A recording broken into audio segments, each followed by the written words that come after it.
Hey everybody, welcome to Connecting Cannabis. I am your host, Brian Hollard. Connecting Cannabis is brought to you by Wrazel, and today our excellent guest is the Marketing Millennial, Sarai Garrett. Sarai, how are you today? Hey Brian, thanks for having me on. I'm doing good. Yeah, things are good. You know, I mean, obviously we're all having these crazy adjustments. How's that been for you? Like business cycles, up and down. Yeah. Yes. I think that's got to be fair to say for everybody, you know, which you're a marketing strategist, so I'm sure you're getting a lot of calls over the last 2-3 weeks with people on one hand, on the up. Hey, you know, we could take advantage of it this way and boom, boom, boom, boom. And then on the down, what am I going to do? Right? Yeah, you know what? You'd be surprised. My first call was actually yesterday with somebody wanting to get a little bit more insight. The good thing about where we are right now is that we don't know what's going to happen. And that could be a huge advantage because we're like on a very clean slate, right? You can say that we don't know what the market is going to do. We don't know the business shifts that are going to have to happen. So if you have to change, you can bet on making that strategy or making that change on the unknown, which is an advantage a lot of the time, and people don't necessarily know how it is until they're finally there and they have to make those decisions and they have to make those moves. Starting at ground zero can be one of the best things for a lot of people.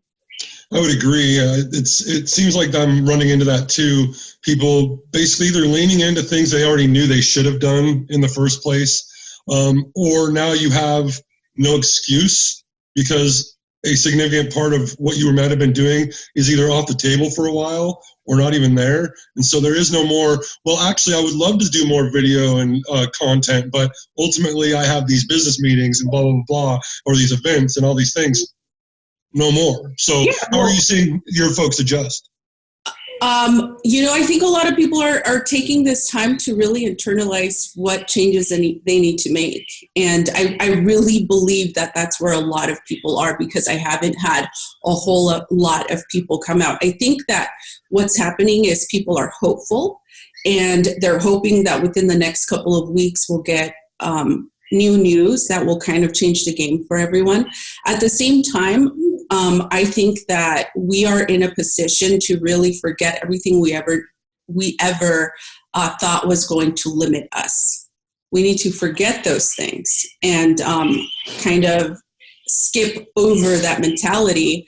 There are the only obstacles in our way right now are the unknown, which is nothing new for entrepreneurs, right? We're very good at maneuvering around the unknown. And so I would say that this isn't going to be one of those things like the fittest or will survive. This is like the fittest, the smartest, the quickest to change. The people who are willing to really think outside of the current situation, these are going to be the ones that you're going to see that are really going to start taking off. Yeah, it sure seems like that. I mean, if you're ready to make those tough shifts and get going, that's going to be perfect for you at this point, you know. So what are you advising your clients to do in terms of strategy then, right? Let's say you had a cannabis company who I know, in fact, that you have ones that had kind of brick and mortar elements to them, you know, and that sort of thing. How are you kind of advising them to pivot, let's say, in the midst of all of this? I would say for the people who have brick and mortars, who don't have clients right now, right, for whatever reason, now is really the time to start changing your business model and start looking at how you can provide your services outside of your brick and mortar. Do you have delivery?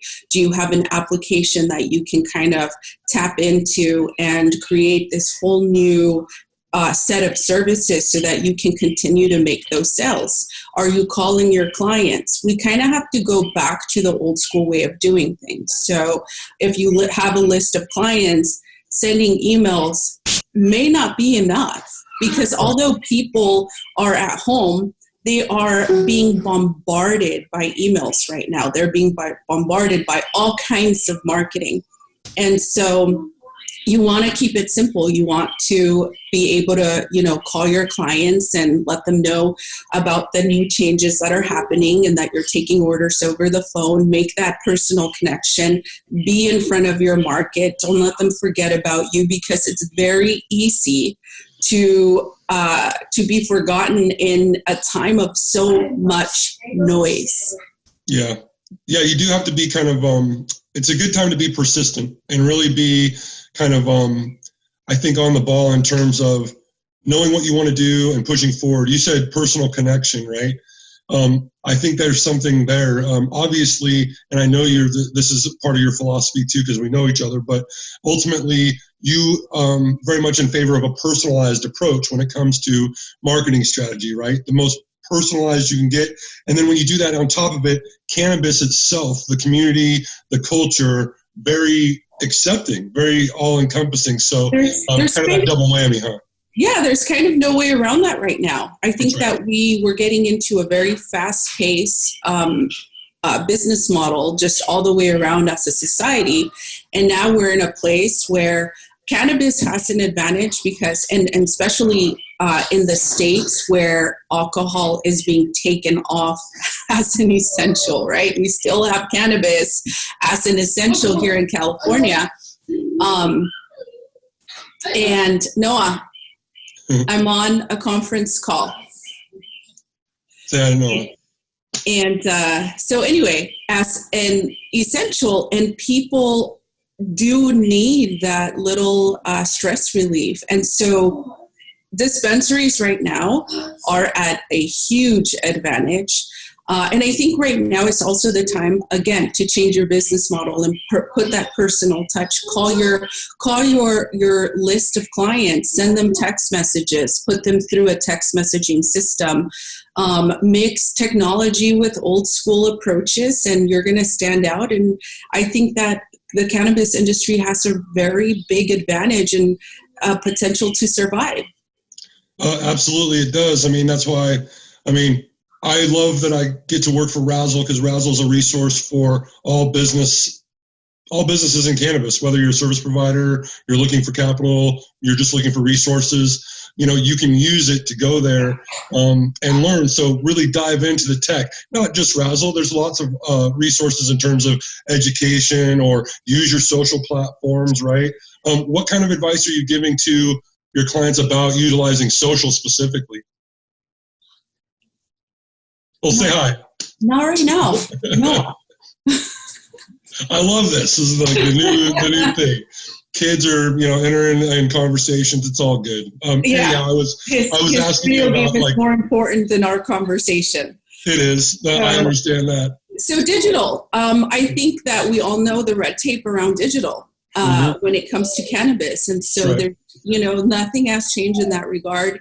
Again, going back to whatever digital efforts you can do, using, obviously there's ways around that. If you have people who are, who have big names, who have a big following, the best thing to do is reach out to those influencers, have them use your product or mention your product, people that are not associated with the cannabis industry necessarily, but who have a big following, who can, do product placement.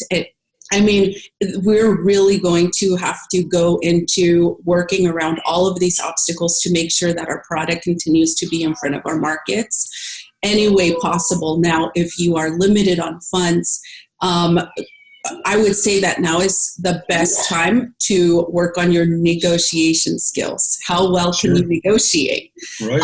How well can you work around all of the obstacles and create a community? And I would say, we are a very tight community already in the cannabis industry, but create a community of people who believe in your product, aren't necessarily in the industry, because we do want to hit new markets. New markets are going to grow in the cannabis space.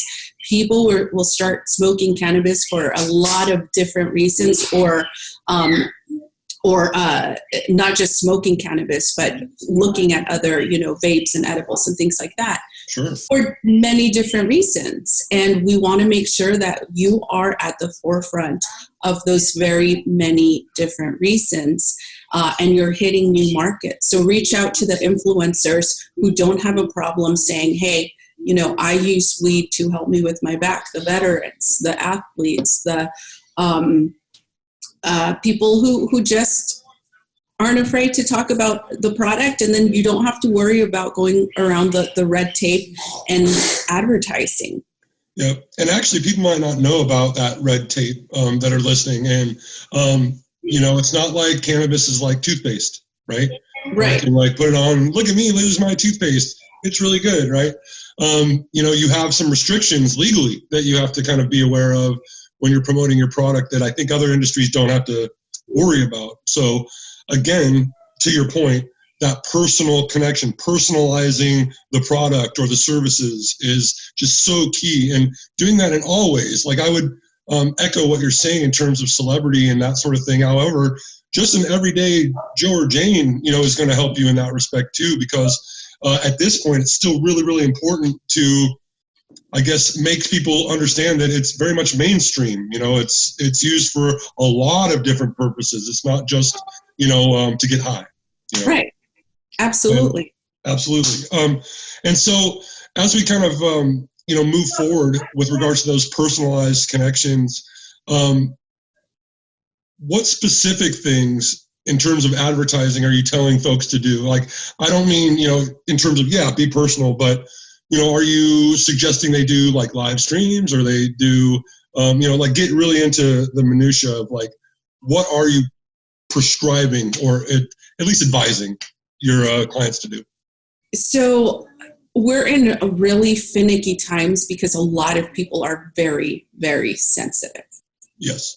So there's a fine line between your personal opinions and what you believe is going on around the world, and the products that you're, trying to keep in front of your competitors. So I would be very careful about the messages that we send on a personal level as we're using that same platform to continue to sell our products. Yes, we do want to encourage business owners of any kind to do live videos. So if you have a product that's helping, if you have reviews, if you have somebody calling you and saying, look, I'm a mom, I'm really stressed out, I have A, B, and C going on, my back hurts, I have headaches, and ever since I started taking your products, it really was able to alleviate a lot of these things. Yep. If you can have, interviews with your testimonies and what people are feeling, it's not coming directly from your company. You're not going out and saying, hey, my product helps alleviate this and that, right? We're hearing from actual users who are thankful and grateful, although we do have to be very careful again with the verbiage and the things that we claim. We can definitely have people coming online and saying how certain things were eased by the use of certain products, and of course that's up to the consumer, and ask the owner, the business owner, or the entrepreneur who's trying to have these products consistently in front of their potential market. You also have to be very aware of how you want to portray or how you want to share this information, specifically now. Yeah, I would definitely agree. And depending on your brand, of course, or what your product or, kind of your culture is, if there is a educational or maybe scientific piece that, can accompany or that you can teach people with about your products, I think that's another way to go, if I'm hearing you correctly. Absolutely, especially if it's in black and white, if they have been published in online journals, and you can go back and reference those journals and give certain facts, and also remind people that you are not doctors and that you are not scientists, and that they can do their own research, but you have clients that have been able to talk about how this product has helped them with their mental health, or you know, there are products that do alleviate pain that are topical, and you know, they're for athletes and things like that. So just have conversations with your people who are already buying from you, and let them become your testimony and be in front of your potential clients consistently. But also be very aware of all the other messages that you are putting across in your social media, so that there aren't any conflicting. There's always somebody who wants to tell you what you're doing wrong. Oh yeah, plenty of those out there for sure. That's you can expect that, but the last thing that you want is you don't want to be bombarded with hate and with somebody who can potentially hurt your business because you don't see eye to eye on a political level. If those are the messages that you're putting through the same platforms where you're talking about your business. Yeah, you want to take a good hard look at your business holistically to that point. You know, I think there's two themes here, right? One is be careful what you're putting out there in terms of messaging, because, you know, there are more people listening than you may realize. But on top of that, it's also okay, at least if what I'm hearing is correct, you're basically saying, but also wherever there's a will, there's going to be a way. So really get your mind to say, listen, we can make it. We can do what we're supposed to do. We can just utilize a few different strategies and organize ourselves already, mind our P's and Q's a little bit, but don't be afraid to push. I mean, if your brand is, you know, controversial, or it is rattles cages, you should do that. But you need to be ready for what's going to come, especially if you're amping up the messaging and the amount of content, et cetera.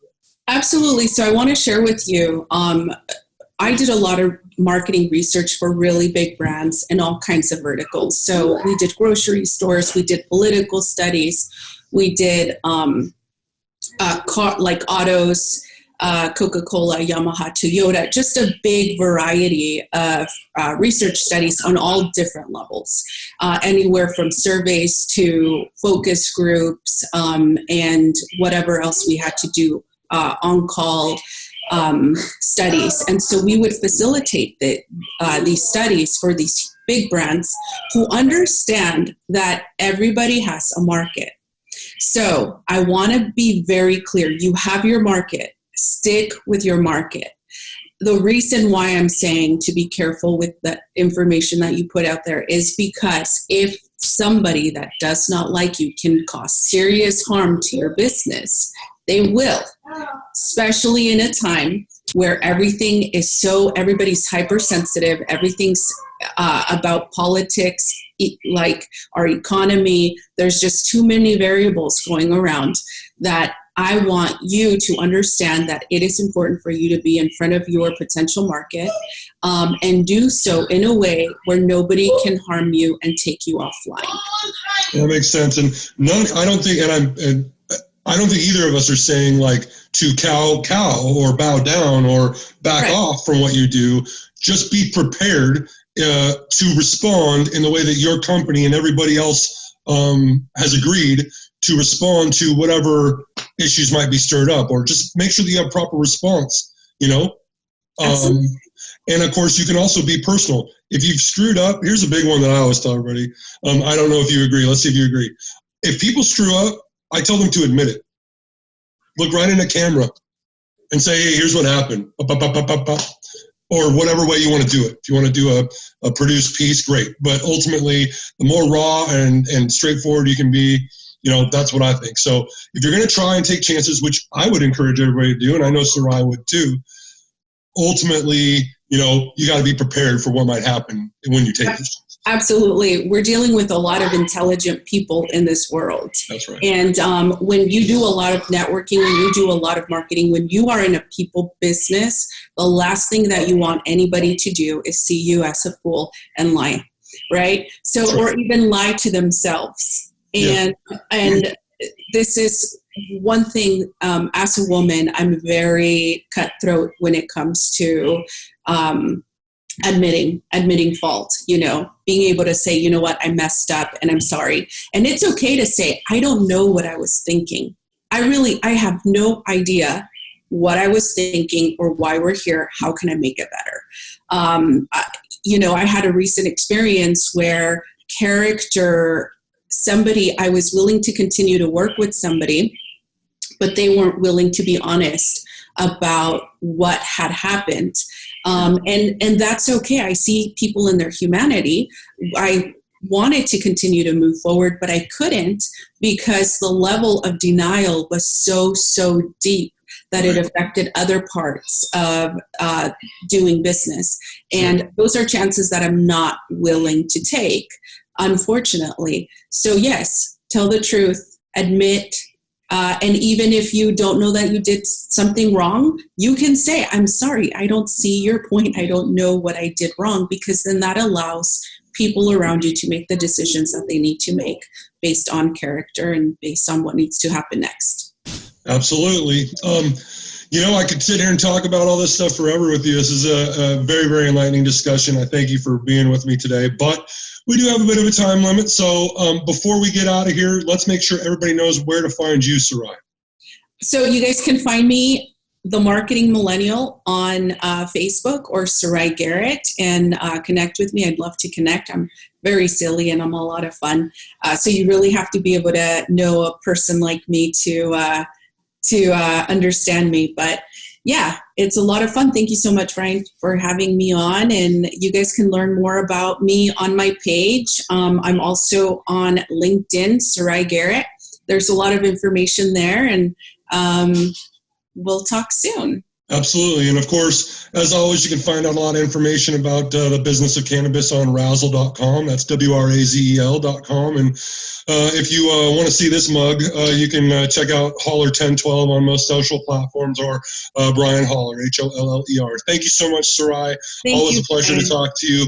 Have a good day, and let your little ones know that we say hello. I will. All right. Take care. Thank you. Bye-bye.